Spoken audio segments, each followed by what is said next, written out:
The feeling is something that you're trying to hear and feel as a producer that the artist might not be feeling. And a lot of times once you hit it, it's like, oh, okay. I get it now. Yeah, I get it. And then we can move on from there. But it's, I just want to be in the room with people that are willing to create a feeling. Create a feeling. This excerpt from Dr. Dre's appearance on LL Cool J's Sirius XM radio show, one of the guiding philosophies that has aided the gangster rap and G-Funk pioneer in his journey to becoming one of hip-hop's perennial producers comes into play.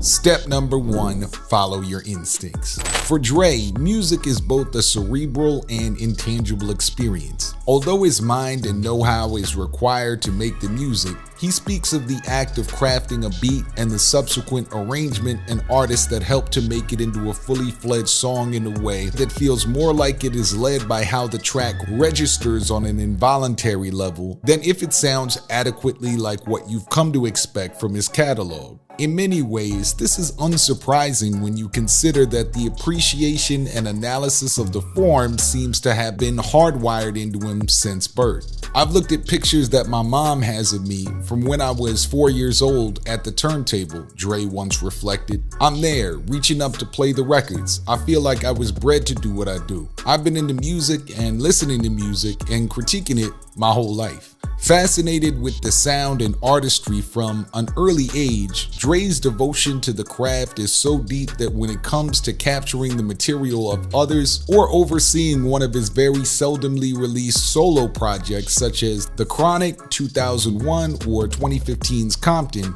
Dr. Dre doesn't even necessarily know what he's looking for to take the track over the top until it manifests before his ears. In the recollections of a young, bright-eyed Kendrick Lamar, Dre's adherence to this philosophy of letting inspiration strike was indispensable during his early days in the limelight. Sometimes he already has something that he immediately hears me on, that he'll know that my flow and my cadence complement, or sometimes he'll just let me go in the studio. He got about 400 beats, just pick through and see what I catch the vibe on.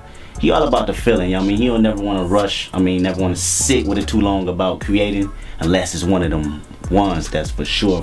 So he give me creative space, man, where I can do what I do. Then he come in and take me to the next level with it, man, and it's crazy. If you yourself would like to construct hit songs like Kendrick Lamar, Eminem, or 50 Cent, working with the likes of a Dr. Dre and other proficient beat makers, check out our 4-hour masterclass, Hit Records Hot Beats, which comes as a free bonus when you click the first link in the video description box below. But even though Dre simply allotting his name to a skeletal, uninspired instrumental would be enough to cause a promotional ruckus these days, the former production mastermind behind NWA and Death Row Records still takes as much pride in his work as he ever did. As even at this stage in the game, he still sees every beat to emerge from his pharmacy as something potentially earth-altering. In step number 2, don't get satisfied. I'm still active. I'm still trying to make my best thing. As a matter of fact, I've had this feeling in me, it's just, man,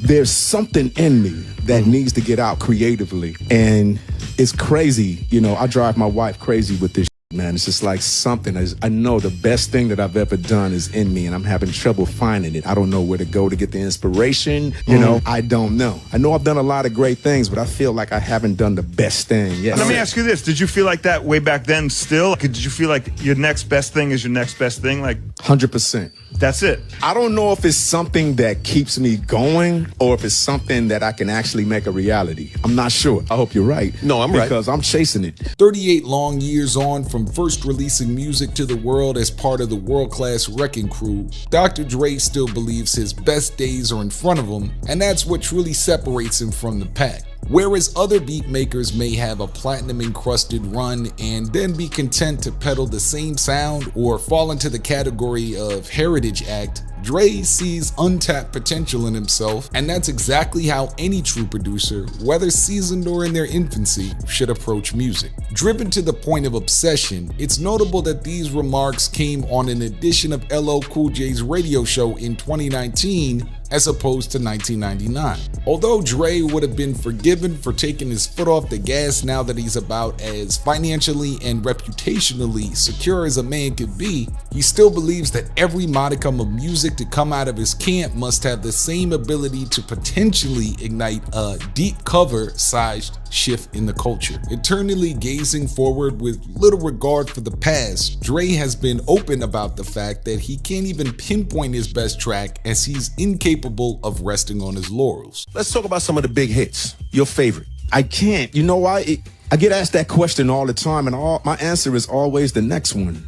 You know, yeah, whatever I'm doing next, that's my favorite. Whatever I'm working on right now, whatever I'm going to do next, that's my favorite. Because like I said earlier in this, I don't listen to my music. Once it comes out, I never listen to it again. Nobody is allowed to play it around me in my house, which is a little bit of a problem. But when it comes out, it's business. I just enjoy the actual act of Process, creating then it's music. over. Then it's over. Once I finish and the mix is done and I sign my name, it's over. That's it. I don't need to hear it again. Willing to treat his own storied discography as though it were disposable, Drake is the antithesis of many artists in hip-hop who are all too happy to sermonize about the merits of their own past. In this case, there's no appeal nor benefit to that when, as we'll see in step 3, it is the act of creating, not commemorating, that keeps Dre inspired. Always flex your creative muscle. This is the thing, you know, I'm a recording artist and I just love recording. Most of the that I do is not for the public. I'm going to go in the studio and work tonight. It's just for us and how we'd like to feel. It's a habit. It's a hobby. It's a passion. You know what I'm saying? This is what the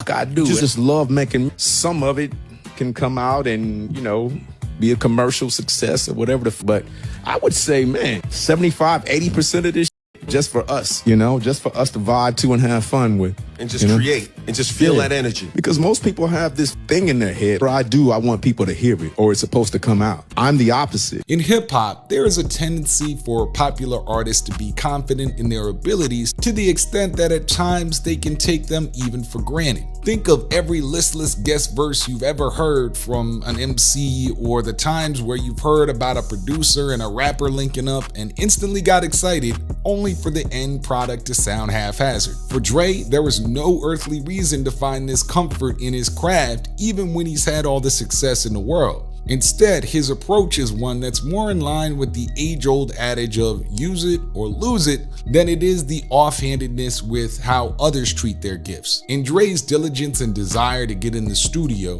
any budding producer can find a valuable lesson in remaining humbly in awe of the act of creation as well as remaining productive. After all, Dre doesn't just swing into the studio as and when he sees fit, he gives himself office hours just like anyone else. It's a straight up job. It's not everything that you see in videos. Most people in videos are fronting anyway. It's not about that. It's about what goes on in here. That's what it's all about. Coming in here, having some fun with your art, making some music, and putting it out there hoping that people are gonna buy it. That's the whole fun about it, because no matter how hard you work in the studio, no matter what, you don't know if people are gonna dig it.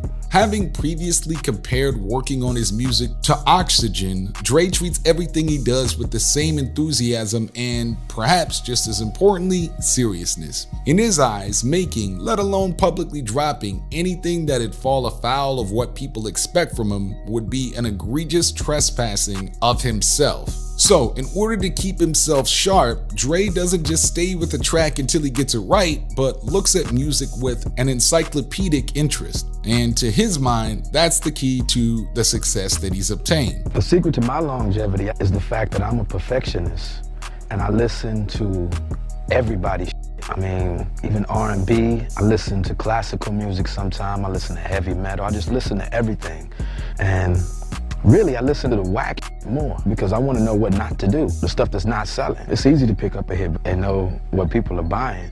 I think I'm very blessed. If there was somebody that was struck by luck, by God, I'm one of those people, seriously, because I've had a very blessed life. Whether he's putting in endless hours in the studio or listening to subpar tracks to learn what to sidestep, Dre will go to any lengths to optimize the music. But from his vantage point, there's one thing that supersedes everything else, and that's step number 4, collaboration is key. Let me tell you something, man.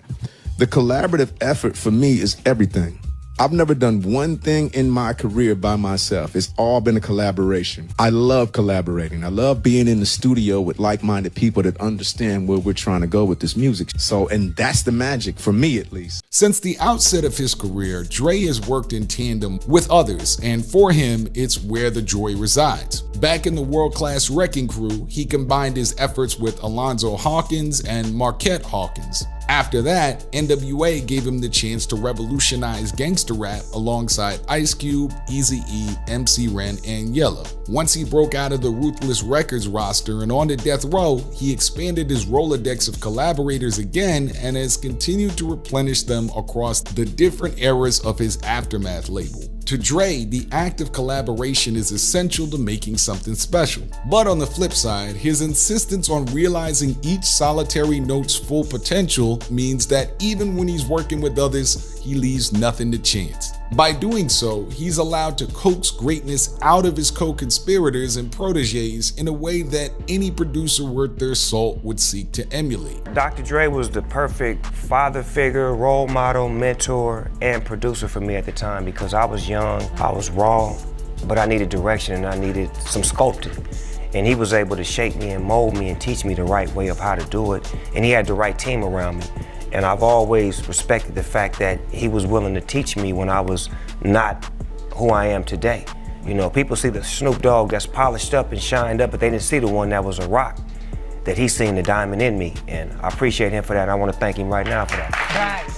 A belief which has led him to affording opportunities to everyone from producers such as Fred Reck and Scott Storch to Anderson .Paak in The Game. Dre has been known to pour over songs with collaborators to the point that artists such as Daz Dillinger and Too Short have recalled how the super producer has made them repeat one word over and over again until he finds the intonation that he's after. Yet while this may seem like the work of a megalomaniac on the surface, Dre isn't trying to alter or homogenize any of their sounds. In the view of Kendrick Lamar, he's simply trying to emphasize each strength and allow them to flourish, and as we've seen over the years, it works. What does Dre say when you come to the studio? What does he tell you? I'm going to the first session with him. I said, what direction you hear me to go as far as the flow, as far as the lyrics? He said, just go, do what you do. He walked out the studio and just let me write and record. Come back in, when I come back in after I laid it all the way down, that's when he say, switch this up, say it like this, switch it, say it like this. Next thing I know, I'm sounding like me times 10, like I never thought I'd sound, you know what I mean? And all I can think about is the stories they used to say when he was working with Snoop. Whole style came from Dre, you know what I mean, hearing the melodies and telling him to switch it up and say it with a type of swang or a slur, you know what I mean? So it's crazy, man. Be behind them boards and coaching me, like that's real producing, it's not just making a beat. Where other producers would feel the need to appease artists or massage their egos, Dre will invest the time to bring what he'd envisioned to actuality and expects you to do the same. I don't take any shortcuts, Dre remarked. I don't say, okay, it's good enough. I try to get exactly what I'm hearing in my head onto the tape, and I won't let it move till then. Possessing a superhuman degree of focus that was likely nurtured rather than naturally occurring, this brings us to the next tenet of what makes Dre an all-timer, and that is how downright single-minded he is when it comes to his craft and what his music means to pop culture. And step number 5, don't get distracted. You can't learn if you're talking. I like to listen. So, you know, I listen and I'll speak up and give my opinion when necessary, you know. And it really depends on who I'm in the room with. As long as what I'm doing is on the mind, I'm just really trying to be an inspiration, man. I'm really trying to be an inspiration. I'm not trying to be all out there like that and shiny and all that. I want my work to talk for me. I want my work to talk for me, and hopefully the way I'm carrying myself and what I'm doing can be an inspiration. That's my main objective. Yeah, of course I've made some mistakes, but who doesn't? Based on everything we know about Dr. Dre's process, it appears that while he has a life away from the boards, he is not afraid to let music consume him, nor become his primary focus when it's necessary. Granted, some semblance of a work-life balance is pivotal for your sanity and well-being. There are ways to let music consume you without it cordoning off the rest of your existence. For Dre, that boils down to leading with a philosophy of excelling in every area of his life. During an interview with Hip Hop DX, Exhibit spoke about some of the best advice he'd ever got from Dre, and in doing so, revealed just how intertwined the connection between the everyday and the creative environment is in Dre's mind. He told me at one time, all right, man, your outside studio activities gotta be just as good as your inside studio activities, because if you're dope in the studio, but you're an asshole in the street, you're gonna fuck up the music. So they both have to equalize the same. In fairness, this could be seen as bordering on superstitiousness on Dre's part, provides an excellent template for how any aspiring producer should comport themselves. Make no mistake, Dre is no angel and has had more than a few dubious moments in his past, but by viewing himself first and foremost as a conduit through which his music is expressed, he will always try to lead with the best of intentions. By doing that, it means that by the time he sits behind the mixing desk, he isn't having to ruminate on how he's behaved, he can simply immerse himself in what he loves. And ultimately, isn't that what we should all be doing if we want to succeed? A man who is driven beyond belief, Dre's approach is one that isn't for the faint of heart. But clearly, we can't argue with the results. So with that being said, I want to see you in the comments. What do you think Dre's best beat of all time is? I know this one's going to be hard to answer, but just give us one beat. What do you think his best beat is? If you're a rapper or producer who wants to start a full-time career, visit the video description. I've been your host, Drew Morrissey, the big homie Drew for How to Rap, and I'll see you on the next one.